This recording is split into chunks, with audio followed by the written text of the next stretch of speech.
అవుతమ్మి ఉప ఎన్నిక వస్తుందంటవా? ఏక ఛాన్సే ఉండదన్నా. లేలే బై ఎలక్షన్ పక్క అంటురు కదా. ఒకళ్ళ వచ్చినా అధికార పార్టీ గెలుస్తుందబ్బా. మొన్న జూబ్లీ హిల్స్లో చూడలే అనే చర్చలు నడుస్తున్నాయి. అయితే తెలంగాణ వచ్చిన కాంచి అయితే బొచ్చెడు మంది ఎమ్మెల్యేలు పార్టీలు మారినా ఎవ్వరు రాజీనామా చేయలే. ఏడ ఉప ఎన్నిక అయితే రాలే. అయినా ఇప్పుడు గమ్ముచ్చట బగ్గా వినబడుతున్నందుకే గీ వార్త.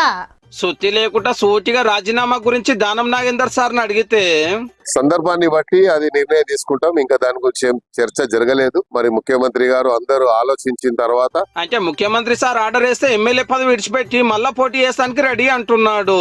ఇక అప్పుడు ఖైరతాబాద్ ఉప ఎన్నిక వస్తుంది అన్నట్టు.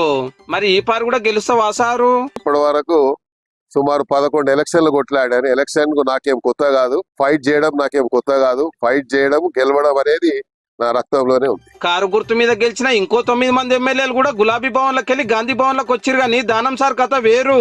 చెయ్యి గుర్తు మీద ఎంపీగా నిలబడి ఓడిపోయిండు సికింద్రాబాద్ సీట్ల. ఈ లెక్కన పార్టీ మారినట్టు పక్కా సాక్ష్యం ఉన్నట్టు. అందుకే పదవి పోతుందనే ప్రచారం నడుస్తుంటే గిట్ల అన్నాడు ఇవాళ. లేలే మేము పార్టీ మారలే, డెవలప్మెంట్ కోసం సీఎం గారిని కలిసినాం అనేది కడమోళ్ళ మాట. ఇదే ముచ్చట సుప్రీంకోర్టులో కేసు నడుస్తుంటే ఏదో ఒకటి తెలుసుమని స్పీకర్ సార్ ఆర్డర్ వస్తే తాపాకోల్ని పిలిచి విచారణ చేస్తున్నాడు. జంపింగ్ ఎమ్మెల్యేల కేసు క్లైమాక్స్ కి వచ్చినట్టే కాబట్టి ఏమయ్యేది కొత్త ఏడాది లోపట్నే తేలిపోయే ఛాన్స్ ఉంటుంది.